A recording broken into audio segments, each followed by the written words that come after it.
اللہ کے محبوب صلی اللہ علیہ وسلم نے فرمایا قیامت اس وقت تک قائم نہیں ہوگی جب تک 3 نشانیاں مکمل طور پر ظاہر نہ ہو جائیں۔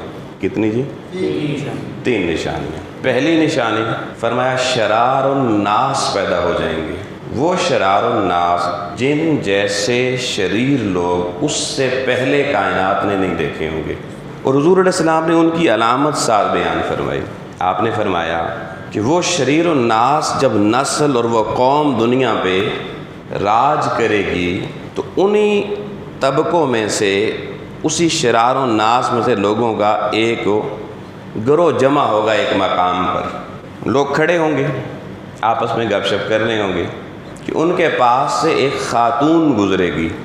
اس مجمع میں سے ایک شخص وہاں مجمع سے نکلے گا، اس خاتون کا راستہ روکے گا اور اس مجمع کے سامنے اسے بے آبرو کرے گا۔ حضور نے فرمایا وہ شرار الناس ان کی غیرت اور حیا اس حد تک ختم ہو چکی ہوگی، مر چکی ہوگی، اور حیا نام کی وہ کسی چیز سے واقف نہیں ہوں گے کہ ان میں سے ایک شخص بھی انہیں یہ تک نہیں کہے گا کہ آپ اس برائی کے لیے کسی پردے یا اوٹ میں چلے جائیں۔ یہ اس فائنل قیامت کے وقوع پذیر ہونے سے پہلے وہ آخری کون سے اسباب بنیں گے اس قیامت کے وقوع پذیر ہونے کے؟ ان میں ایک چیز ہے کہ حیا نام کی چیز دنیا سے اٹھ جائے گی، ختم ہو جائے گی۔ دوسری بات حضور علیہ السلام نے فرمایا، دوسری نشانی یہ ہے کہ اس بے حیائی میں جنم لینے والی اور پرورش پانے والی نسل، اس کا حال یہ ہوگا کہ جب ان کے سامنے اللہ کا نام لیا جائے گا تو وہ کہیں گے کون اللہ؟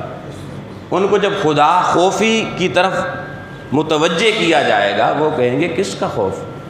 ہاں وہ یہ کہیں گے کہ یار یہ جو آپ نام بول رہے ہیں اللہ، یہ کوئی ہمارے دادا پردادا سے سنا سنا لگتا ہے، لیکن وہ قوم اللہ کے نام سے بھی ناشناسا ہوگی۔ یہ دوسری علامت۔ تیسری علامت حضور علیہ السلام نے بیان فرمائی کہ پھر اس کے بعد حالات یہاں تک جائیں گے کہ دنیا میں ایک شخص بھی اللہ کا نام لینے والا نہیں رہے گا۔ دوسری نشانی بھی جو ہے نا کہ ایک شخص اللہ کا نام لے گا مگر اگلا کہے گا میں نہیں جانتا۔ مگر تیسری نشانی، فائنل نشانی وہ یہ ہے کہ کوئی ایک شخص بھی اللہ کا نام مطلقاً لینے والا ہی نہیں رہے گا۔ اس کے بعد امام الانبیاء علیہ السلام نے فرمایا اب وہ سور پھونکا جائے گا اور یہ بساط دنیا لپیٹ دی جائے گی۔ اب یہاں کچھ بڑے امپورٹنٹ سوالات ہیں کہ یہ جو حدیث پاک میں امام الانبیاء علیہ السلام نے قیامت کا نقشہ دکھایا یہ بظاہر کیسے ممکن ہوگا؟ حیا انسان میں بنیادی طور پہ پیدائشی طور پہ حیا کا مادہ موجود ہے۔ مذہب کے ساتھ، دین کے ساتھ جڑنے کی بھی انسان کے اندر یہ فطرت پیدائشی طور پہ موجود ہے۔ اللہ کو ماننا بھی انسان کی فطرت میں رکھا گیا ہے، تو کیسے ممکن ہے یہ سب کچھ؟ آؤ دوستان محترم جینیٹک انجینئرنگ کے اس فیز کو سمجھیے کہ ڈی این اے جو انسان کا جینیاتی مادہ یا جس کو وراثتی مادہ کہتے ہیں، جس میں 50% انسان کی جو عادات، اطوار، طور طریقے ہیں وہ اپنے باپ سے اور 50% ماں سے آتے ہیں۔ جب انسان نے اس ڈی این اے کو سمجھ لیا، وراثتی مادے کے کوڈز کو ان کوڈ کرنا شروع کر دیا، جس کو ڈی این اے ہیلکس کہتے ہیں۔ ہیلکس، ڈی این اے ہیلکس وہ پروسیس ہے جس کے ذریعے ڈی این اے کے کوڈز کو ان کوڈ کیا جاتا ہے، کھولا جاتا ہے۔ اب اس وقت انسان جس مرحلے پر جینیٹک انجینئرنگ میں کھڑا ہے وہ مرحلہ ہے ڈی این اے ایڈیٹنگ کا۔ اور ایڈیٹنگ کس کو کہتے ہیں؟ تھوڑا بہت بھی سمجھنے والا بندہ سمجھ سکتا ہے کہ ایڈیٹنگ کہتے ہیں کہ کسی چیز میں ایک موجود چیز کو ہٹا کر اس کی جگہ دوسری چیز رکھ دینا، اس کو ایڈیٹنگ کہتے ہیں۔ یعنی جی این اے کی ٹرانسکرپشن پہ ورک ہو رہا ہے، ایڈیٹنگ پہ کام ہو رہا ہے۔ اب ایڈیٹنگ کس چیز کی جا رہی ہے اس وقت؟ وہ کہتے ہیں جی کہ انسان کے اندر بے شمار بیماریاں ہیں اور زیادہ تر بیماریاں اس کی موروثی بیماریاں ہوتی ہیں، انہیریٹڈ بیماریاں ہوتی ہیں، وراثتی بیماریاں ہوتی ہیں۔ تو وراثتی مادہ تو ڈی این اے ہے، اس کا مطلب ہے کہ ماں باپ سے آنے والی بیماریاں تو ڈی این اے میں ہوتی ہیں، لہذا ڈی این اے کی ایڈیٹنگ کر کے اس کے اندر ماں اور باپ کی طرف سے آنے والی جو بیماریاں ہیں ان کا سراغ لگا لیا گیا ہے کہ ایک بچے میں ماں سے، بلکہ اس کے جینوم میں پیدا ہونے سے پراپر پہلے جو ایمبریو ہوتا ہے، ایمبریو جینوم، اس کے اندر انسان نے یہ چیز معلوم کر لی ہے جینیٹیکلی کہ کون سی بیماری ماں سے بچے میں آ رہی ہے، کون سی باپ سے آ رہی ہے۔ تو موروثی بیماریوں کا خاتمہ جینیٹک ایڈیٹنگ کر کے ڈی این اے کے اندر ہی کرنا شروع کر دیا گیا ہے، اور یہ ٹیکنالوجی تھوڑے عرصے میں اتنی بڑھے گی کہ پوری دنیا میں دیکھیں، مائیں جب حاملہ ہوتی ہیں وہ ڈاکٹرز کے پاس جاتی ہیں، ان کے مختلف ٹیسٹ ہوتے ہیں، تو اس میں یہ چیز بھی دیکھا جایا کرے گی کہ کیا کوئی وراثتی بیماری بچے میں ہے یا نہیں ہے۔ اگر ہے، اس کو پیدائش سے پہلے دوران حمل ہی ایڈٹ کر کے اس بیماری کو نکال دیا جائے۔ اور دوسری چیز، اس سے اگلا پروسیس پھر یہ ہوگا کہ جو باقی بیماریاں غیر وراثتی ہیں جو بعد میں انسان کو لگتی ہیں، ان میں ہر بیماری کی ایک مدافعت پر مبنی ایک ویکسین یا کوئی اس طرح کی دیگر میڈیسن تیار ہو چکی ہیں، کی جا رہی ہیں، ان کو بھی ڈی این اے کے اندر ایڈٹ کر کے انیکولیٹ کر دیا جائے گا تاکہ وہ بچہ جب بڑا ہو تو اس میں اس طرح کی کوئی بیماری ہوئی نہیں۔ تو میڈیکل سٹور کا کام کم ہو جائے گا۔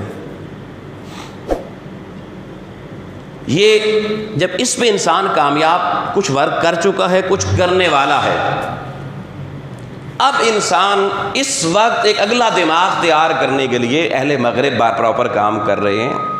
ہماری بھی سلیبسز تک اس کی ہوائیں آنا شروع ہو چکی ہیں۔ وہ کہتے ہیں جناب بات یہ ہے کہ شائنیس از اے سکنیس،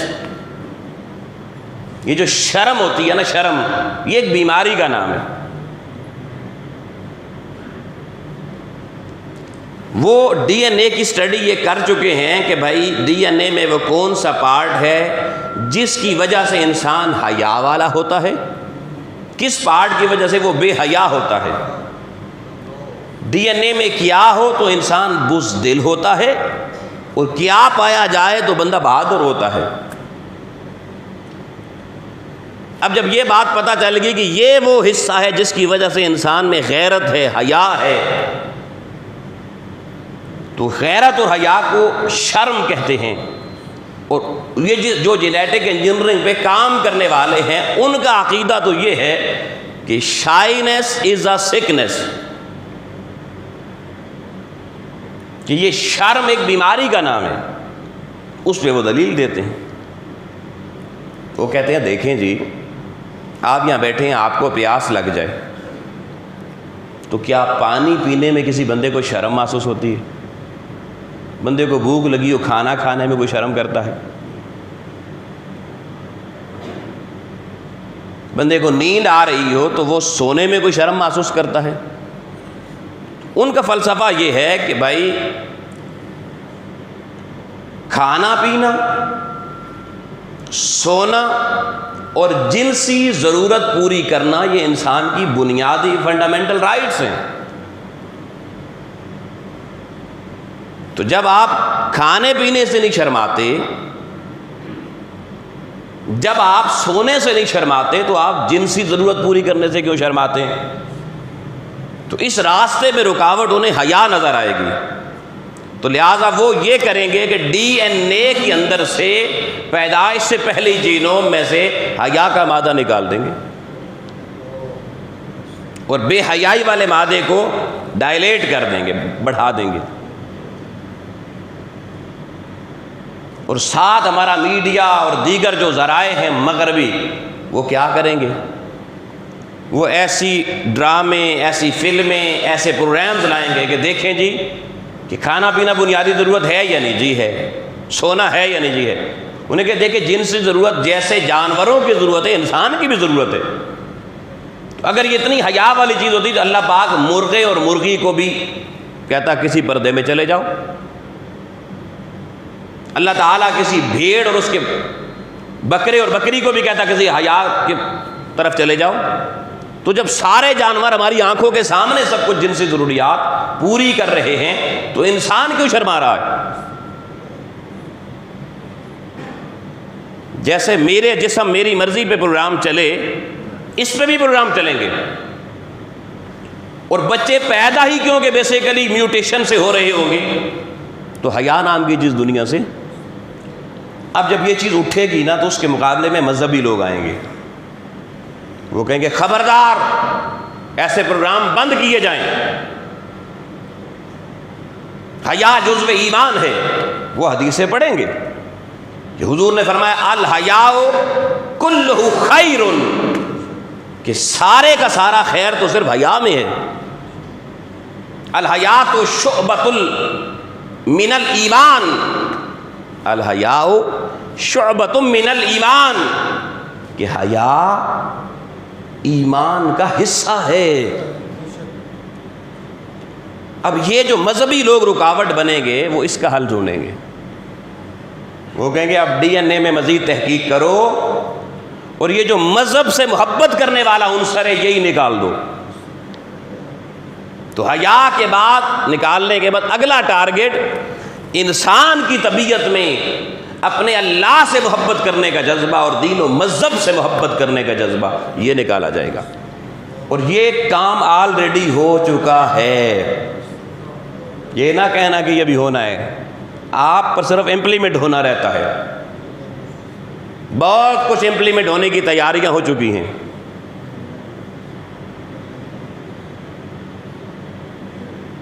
کیسے؟ 1997 میں اسکاٹ لینڈ کے ایک سائنسدان نے جس کا نام ڈاکٹر ویلمٹ ٹیکنک ہے، ڈاکٹر ویلمٹ ٹیکنک، اس نے سب سے پہلے کلوننگ پر ٹیکنالوجی پر ورک کرتے ہوئے ایک بھیڑ بنائی، بھیڑ شیپ جس کو کہتے ہیں. لیکن اس نے قدرت کا وہ نظام جس کے پیروکار ہیں کہ ہر چیز نر اور مادہ سے پیدا ہوتی ہے، اس نے اس کا رد دے دیا. آپ انٹرنیٹ پہ جائیں، آپ سرچ کریں ڈاکٹر ویلمٹ کو، یا آپ یہ لکھ دیں صرف وہاں پر ڈالی شیپ. اس نے اس بھیڑ کا نام ڈالی رکھا تھا. آپ کو ساری ڈیٹیل مل جائے گی کہ کلون ٹیکنالوجی کیا ہے. کلون technology basically a sexual reproduction process ہے. یہ ہمارا سارا ریپروڈکشن پروسیس اس کو سیکشول کہتے ہیں، جنسی. جینیٹک انجینئرنگ کی بدولت کلون ٹیکنالوجی میں انسان وہاں چلا گیا ہے جہاں سیکشول ریلیشن کی ضرورت ہی نہیں ہے. غیر جنسی تولید کے طریقے سامنے آ چکے ہیں. اور ایک اس کے بعد 2007 میں ایک لڑکی بنائی گئی، لڑکی پیدا کی گئی جو کوریا کے سائنسدانوں نے پیدا کی، جس کا نام انہوں نے ہوا رکھا، ہوا. وہ بغیر مرد اور عورت کے ملاپ کے پیدا کی گئی. کیسے کی گئی؟ یہ کلون ٹیکنالوجی ہے کیا؟ اس کو بھی مختصراً سمجھ لیجیے.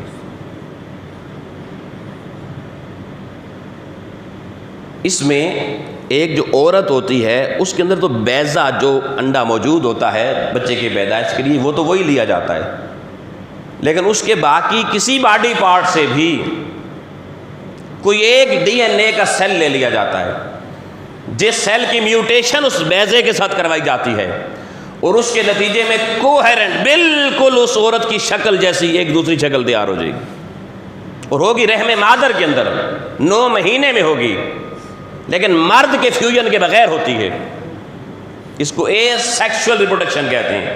اللہ نے اے سیکشول ریپروڈکشن کائنات میں رکھی ہے، بیکٹیریاز میں رکھی ہے، اور اللہ نے حضرت مریم علیہ السلام میں یہی ریپروڈکشن رکھی تھی. حضرت مریم کے ساتھ کسی مرد کا وجود تو نہیں نہ ٹچ ہوا تھا. حضرت عیسیٰ علیہ السلام پیدا ہوئے یا نہیں ہوئے؟ اور عیسیٰ علیہ السلام ہیں اس دور میں دوبارہ آنے ہیں جب یہ کلون ٹیکنالوجی اپنے پورے عروج پر ہوگی. یہ ساری باتیں قرآن پہلے بتا چکا ہے اور دنیا یہ کام کر چکی ہے. اور اگر انہیں لڑکا چاہیے ہوگا تو کسی بھی کائنات کے مرد سے اس کے بھلے بال لے لیں، بال یا اس کے وجود کا کوئی سیل لے لیں، جنسی سپرم لینے کی ضرورت نہیں ہے. اس کی میوٹیشن ہوگی عورت کے بیضے کے ساتھ، اووم کے ساتھ، اور انسان جنریٹ ہونا شروع. اور یہ ایسے انسان پیدا کر چکی ہے دنیا. لیکن اس کے اوپر ایک مزاحمت آئی شدید قسم کی دنیا سے کہ یہ خدا کی خلقت سے ٹکرانے والے معاملات ہیں، بند کیے جائیں. لیکن اب وہ رجسٹریشن کر رہے ہیں کہ کون کون سے لوگ اپنے بچے کلون ٹیکنالوجی سے پیدا کروانا چاہتے ہیں. اب تک میرے مطالعے کے مطابق 10,000 سے زیادہ لوگ رجسٹریشن کروا چکے ہیں. اب ہوگا کیا؟ اب اس کے بعد مرحلہ آئے گا جینیٹک بینک بنانے کا. میں نے بات بیج سے شروع کی تھی. اب انسان بنانے کے لیے ایسے سیل پر مبنی بیج بنا لے گا کہ جیسے آج آپ پیسے چاہیے تو بینک میں جاتے ہیں، بینک میں رکھواتے ہیں.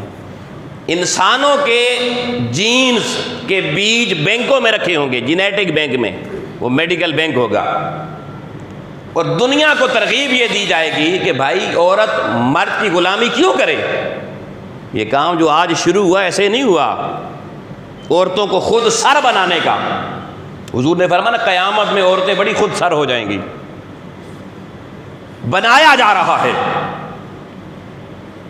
عورت کو یہ کہا جائے گا کہ تو آزاد منش چیز ہے، تو مرد کی محتاج نہیں ہے. تجھے بچہ پیدا کرنے کے لیے مرد کی ضرورت نہیں ہے، فزیکل ریلیشن کے لیے ضرورت ہے، فزیکل ریلیشن قائم کرو. لیکن ضبط تولید کے طریقے آج بھی گھر گھر آ چکے ہیں، مردوں کو پتہ ہی نہیں ہے. عورتیں ہاسپٹل میں جاتی ہیں، ڈاکٹر کو کہتی ہیں بس رنگ ٹیکنالوجی کا استعمال کر دو، مرد بے خبر.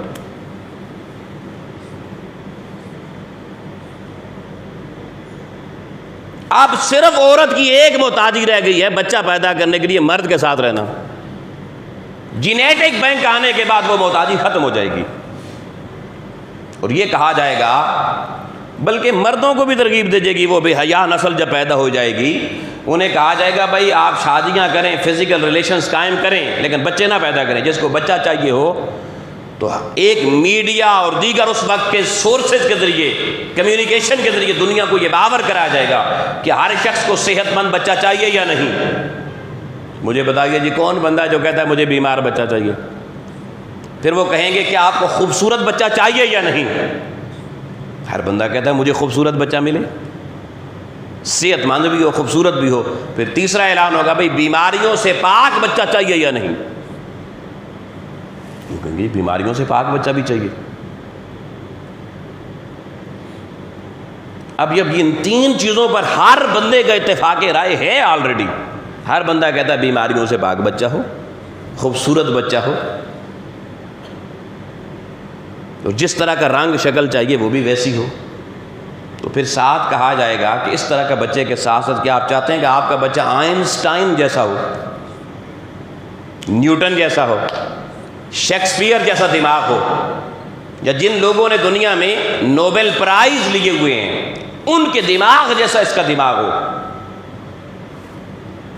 تو ہر خاتون تو یہی کہے گی نا میرا بچہ ذرا بڑا آدمی ہونا چاہیے. تو کہا جائے گا پھر آؤ فزیکل ریلیشن اپنی جنسی تسکین کے لیے قائم کرو، مگر بچہ چاہیے تو جینیٹک بینک میں آ جائیے. وہ بیج آئنسٹائن والا رکھا جائے گا، نوبل پرائز والا رکھا جائے گا. وہ رکھیں گے، وہ بچے پیدا ہوں گے، وہ ذہین بھی ہوں گے، وہ بیماریوں سے پاک بھی ہوں گے، وہ خوبصورت بھی ہوں گے، اور ان کے دماغ واقعی شیکسپیئر اور نیوٹن اور آئنسٹائن جیسے بھی ہوں گے. تو بندہ تو پیسہ آ جائے تو گھوم جاتا ہے. تو اکثر لوگوں کا پیسہ آ جائے اپنا بیگانہ بھول جاتا ہے، دین مذہب پیچھے رہ جاتا ہے. تو جب یہ سب کچھ اس کے پاس آئے گا پھر اس کا حال کیا ہوگا؟ پھر اس کے اندر کون سی انسانیت رہ جائے گی؟ وہ کہیں گے جی ہمارے تو بڑے بڑے دماغ والے بچے پیدا ہو رہے ہیں. ہر بندہ چاہے گا جینیٹک بینک کا استعمال کرنا. آپ دیکھیے نا دنیا میں جب سب سے پہلے میڈیکل کے شعبے میں یہ انتقال خون کا شعبہ آیا، خون منتقل کرنا، تو علماء نے فتوے دیے تھے کہ ایک بندے کا خون نکال کے دوسرے کو لگانا حرام ہے۔ آج سب کچھ ہو رہا ہے، اب جائز ہو گیا نا۔ اس وقت ناجائز ہونے پہ دلیلیں تھیں، آج جائز ہونے پہ دلیلیں ہیں۔ وہی لاکھوں لوگوں کی، انسانوں کی جانیں بچ رہی ہیں جی۔ پھر جب یہ ڈرپس اور انجیکشن آئے تو اس میں بھی علماء کے فتوے تھے کہ انسان کو انجیکشن لگانا، اس کو تکلیف دینا ہے، یہ دین میں جائز نہیں ہے، مخالفت کی گئی۔ آج بتائیں مخالفت کرنے والوں کی نسل کیا ٹیکے لگوا رہی ہے یا نہیں؟ تو دیکھیں نا ماحول کے ساتھ تبدیلی آ جاتی ہے۔ تو جینیٹک بینک کے اندر جا کے عورتیں وہ بیج رکھوائیں گی، پریگننٹ ہو جائیں گی، بچے پیدا ہو جائیں گے۔ اب بڑی توجہ طلب کا نقطہ، آخری نقطہ یہ ہوگا میری گفتگو کا، اللہ کے تصور سے آری قوم کیسے پیدا ہوگی؟ اس ڈی این اے کے جو جینز لے کر اس بینک میں رکھے جائیں گے، ان کے اندر سے مذہب اور فطرت کے ساتھ محبت کرنا ختم کر دی جائے گی۔ آج بندہ یہ تصور نہیں کر سکتا، بھائی 2.25 ارب مسلمان ہیں، وہ بھی اللہ کو مانتے ہیں، کئی کروڑ یہودی ہیں، وہ بھی اللہ کو مانتے ہیں، اور عیسائی ہم سے بھی زیادہ ہیں، وہ بھی اللہ کو مانتے ہیں۔ حتیٰ کہ یہودیوں کی تو کرنسی، عیسائیوں کی ڈالر کے اوپر لکھا ہوا ہے ان گاڈ وی بلیو۔ آپ ڈالر کے اوپر پڑھیں، انہوں نے تو باقاعدہ لکھا ہوا ہے ان گاڈ وی بلیو، کہ ہم خدا کو ماننے والے ہیں۔ تو آج کا بندہ تو یہ کہتا ہے کہ بھائی یہ آپ کیسی بات کر رہے ہیں، اللہ کو چلے مسلمان جنگیں ہوں گی، چلے ختم ہو جائیں گے مانا، لیکن عیسائی تو رہیں گے نا، یہودی تو رہیں گے نا۔ سنو لوگو، یہ سب کچھ ہونے والا ہے، مسلمان، یہودی، عیسائی، ان کی نسلوں میں کوئی خدا کا نام لینے والا نہیں ہوگا۔ یہ پیدائش کے مرحلوں میں جینیٹک ایڈیٹنگ کر دی جائے گی، وہ ایڈیٹنگ جس کے بعد آپ کا پیدا ہونے والا بچہ آپ کے رب کا نام سننا پسند نہیں کرے گا۔ اور ایسے کچھ بچے کچھ مزاج والے ہمیں اب بھی نظر آتے ہیں۔ بعض لوگوں کو آپ خدا کے 100 واسطے دے دیں، کوئی اثر نہیں ہوتا۔ یہ کیا ہے؟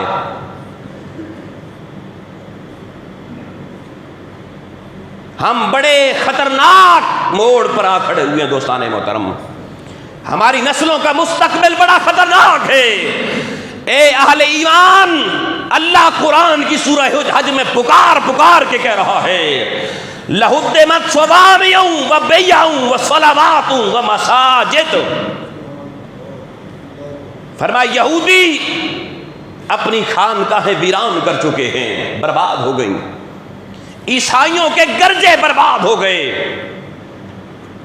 راہبوں کی درویش گاہیں ویران ہو گئیں، اور آخری لفظ قرآن نے چوتھا استعمال کیا وَمَسَاجِدُ۔ اے مسلمانوں، جیسے ان کی ہاں ویرانیاں ہو گئیں، تمہاری مسجدیں بھی ویران ہونے والی ہیں۔ یہ اللہ کا قرآن کہہ رہا ہے، سورہ حج۔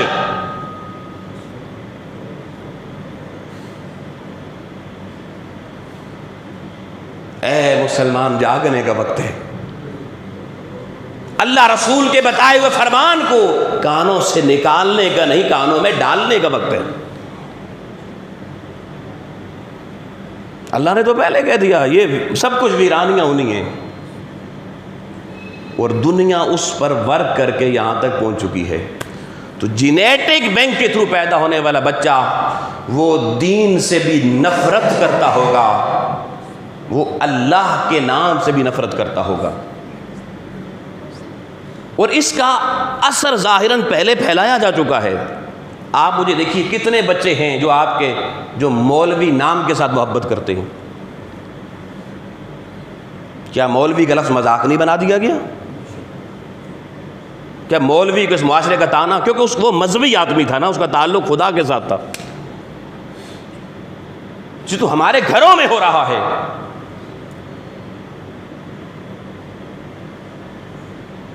مجھے خود ایک گھر میں بلایا گیا، ایک جاننے والے تھے، باپ اور بیٹے میں لڑائی ہو گئی۔ لڑائی کس پہ تھی؟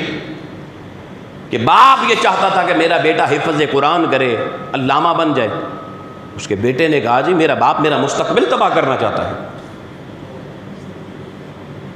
یہ مولوی بھی کوئی چیز ہے جو بنا جائے؟ تو دین و مذہب سے بیزاری آج ہماری نسلوں میں نظر آنا شروع ہو چکی ہے، اور ایک دو نسلوں کا انتظار کرو، لیکن اب تقریباً 98% خواتین ہماری بچوں کی پیدائش سے پہلے باقاعدہ ایلوپیتھی کے ہاسپٹلز میں جاتی ہیں، ڈاکٹرز کے ساتھ کنسلٹنٹ کے ساتھ رابطے میں رہتی ہیں۔ آپ کو نہیں معلوم، مرد کو تو اندر جانے ہی نہیں دیا جاتا۔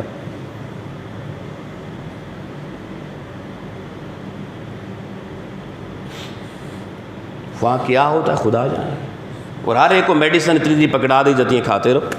ان میڈیسن میں جینیٹیکلی کیا ڈالا ہوا ہے کسی کے پاس کوئی تحقیق نہیں ہے، اور بچے پیدا ہو رہے ہیں نافرمان، بات سنتے ہی نہیں ہیں۔ آپ کسی پیر صاحب کے پاس بیٹھیں، درویش کے پاس بیٹھیں، وہ ہر دوسرا بندہ یہ عرض لے کر آیا وہ حضور پتر گال نہیں منتا، بچے مرضی کرتے جی، میری گالی نہیں سنتے، بچے والدین سے منہ زور ہو گئے۔ کیوں ہو گئے؟ کس نے کیا؟ اس کی بنیادی صلاحیتوں میں تو ادب کا جوہر رکھا گیا تھا، یہ جوہر نکل گئے۔ عزیزان محترم، جب دنیا اللہ کے دیے ہوئے اس نظام سے باغی بن کر سامراجی طاقتوں کے پیچھے چلے گی، تو سامراجی طاقتوں کا آخری ایجنڈا دنیا سے اللہ کے تصور کو مٹانا ہے، اور وہ اس پر دن رات وہ جھگڑ نہیں رہے ہماری طرح، وہ دن رات بیٹھ کے لیبارٹریوں میں اس پہ کام کر رہے ہیں۔ ہماری تو آج بھی وہی مثال ہے 1400 سال پہلے والا، وہ کہ کبھی پانی، حالی نے کہا تھا شاید کہ کبھی پانی پینے پلانے پہ جھگڑا، کبھی گھوڑا آگے بڑھانے پہ جھگڑا۔ لوگوں میں صرف آپ کی آنکھیں کھولنا چاہتا ہوں، آج ایک وائرس کی وجہ سے پوری دنیا کو پریشان کیا گیا یا نہیں؟ لوگوں نے ایک دوسرے سے ملنا ملانا، گھروں کے حالات کیا بن چکے ہیں سب کے سامنے ہیں، یہ جانتے ہوئے کہ اس وقت اس سامراج کے خلاف ان کے اپنے لوگ بھی اٹھ کھڑے ہوئے ہیں کہ یہ کیا ہے، کیا ڈرامہ کھیلا جا رہا ہے دنیا کے ساتھ، انسانیت کے ساتھ۔ لیکن انسانیت پوری ان کے حکم کے تحت چلی یا نہ چلی، تو جب وہ حکم دے دیں گے کہ جینیٹک بینک کے تھرو بچے پیدا ہوں گے تو کیا خیال ہے؟ بھائی آپس میں ملنا، اس سے وائرس ٹرانسفر ہو جائیں گے، خبردار۔ پیدا ہونے والے بچے میں بیماری چلی جائے گی، قریب نہ آنا۔ کچھ بات سمجھ میں آ رہی ہے؟ اب ہم ڈر گئے، لوگوں نے مسجدیں چھوڑی یا نہیں چھوڑی؟ اب بھی کئی لوگ آپ ہاتھ ملائیں، وہ آپ سے ہاتھ نہیں ملائیں گے۔ آقا علیہ السلام کے دور میں بھی شہر مدینہ میں وبائیں آئیں، خلفائے راشدین کے دور میں بھی، حضرت فاروق اعظم کے دور میں بڑی بڑی وبائیں آئیں، مگر نہ رسول اللہ نے نہ خلفائے راشدین نے کسی ایک مسجد کا دروازہ مسلمانوں کے لیے بند کیا ہو یا کوئی ایسی SOPs دی ہو۔ دین تو وہاں مکمل ہوا۔ وبائیں بھی آئیں، ایک دوسرے کو اچھوتی لگنے والی وبائیں آئیں، طاعون۔ تو آج کوئی نئی چیز تو نہیں دنیا میں آ گئی، اللہ رسول سب کچھ بتا چکے ہیں، لیکن میں ان باتوں کی طرف نہیں جانا چاہتا۔ میں تو اپنے اس مضمون پہ فوکس کر رہا ہوں کہ وہ سامراجی ناخدا دھرتی کے وہ ساری انسانیت کو اپنی کنٹرول میں لانا چاہتے ہیں۔ یہ پہلے تجربات ہیں جو بڑی کامیابی سے طے کر لیے گئے۔ اگلے مراحل کی طرف میں نے آپ کی توجہ دلا دی ہے، اور جس دن دوستان محترم پھر دھرتی پہ حیا مٹے گا، بے حیا پیدا ہوں گے، جن کی وہ بلکہ کیا کہیں گے، وہ کہیں گے جی بے حیائی ایک بہت ان کے نزدیک حیا اور شرم یہ بے حیائی ہوگی۔ وہ بچے کہیں گے اے چھپدا بے، اے منہ کردا بے، یہ بیمار ہے، یہ بے حیا ہے۔ بھی کھانا کھانے میں حیا ہے یا نہ کھانے میں، وہ کہے گا، دلیلیں یہ دی جائیں گی۔ اور اس طریقے سے دوستان محترم خدا سے بیزار، دین سے بیزار وہ نسل جب جنریٹ ہو کے جب اس کی نسل آگے آئے گی، ان کو پتہ بھی نہیں ہوگا خدا کس کو کہتے ہیں.